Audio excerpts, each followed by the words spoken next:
Hello everyone, welcome to the CTV News on Calabash TV and on the Wave Radio 94.5. I am Lisa Joseph.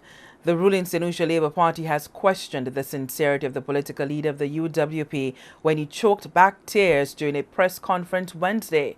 Alan Chastanet became emotional, recounting his experience with a mother of four in Bruceville, VA4.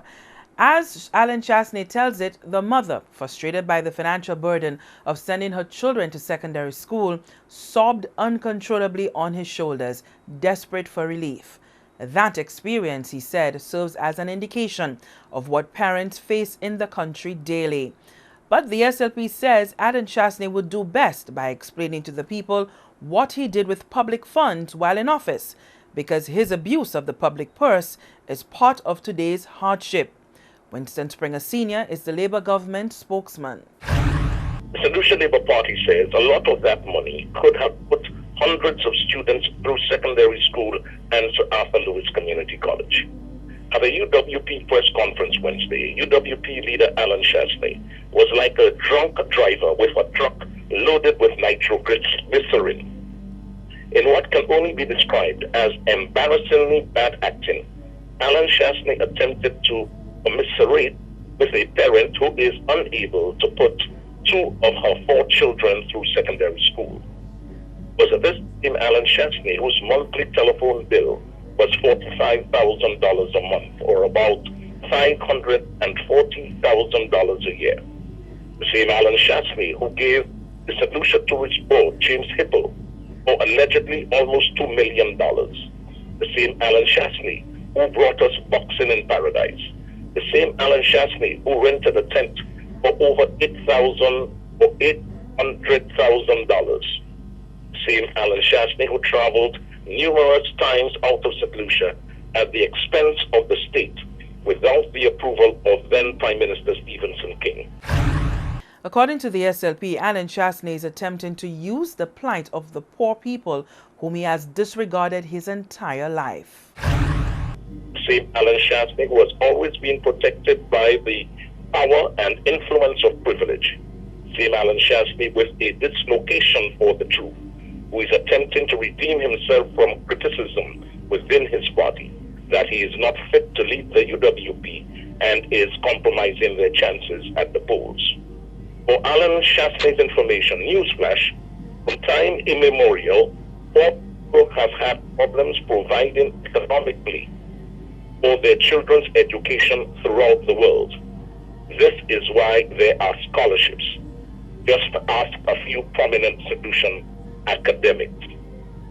Your acting Wednesday, Alan, was so glaringly insincere, it's a vexation to the spirit. If you did not know, now you know.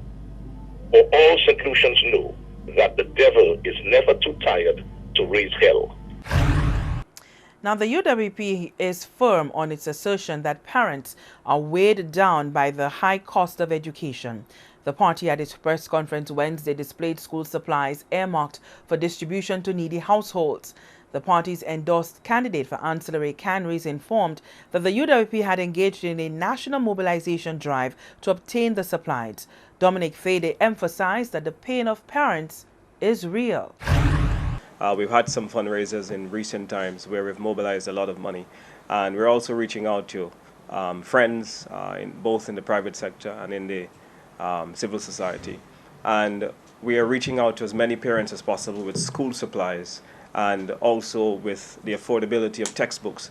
In my own case, I have reached out to no less than 40 parents this term. And I'll be making an announcement. You will get a chance to meet those parents next week when I bring them right here in this room, and you will see for yourself. They'll be able to tell you their stories as to how difficult they find it. This is not something that we try to politicize. We decided to have this press conference today because it's a real problem, and it's been happening for a very long time. And I think that the parents have been crying out. But I think that an opposition party, as much as we are here to highlight the issues, we're trying our best as well, not to just be mere obstructionists to the problem, but to see how best we can solve the issue. I do an annual dinner raising funds, which I invite the minister, he speaks every year, to raise funds for parents. right? So we are willing to cooperate. And I have shown that action whereby the Minister of Education comes to my dinner annually and we hold hands in the spirit of collaboration and we raise money for education. And it's been very successful. So don't leave with the idea that we're trying to politicize what's a very important issue. Many families are finding it difficult, they're finding it hard. There are many parents that are crying today because it is so difficult for them to send their kids to school. It's a real problem.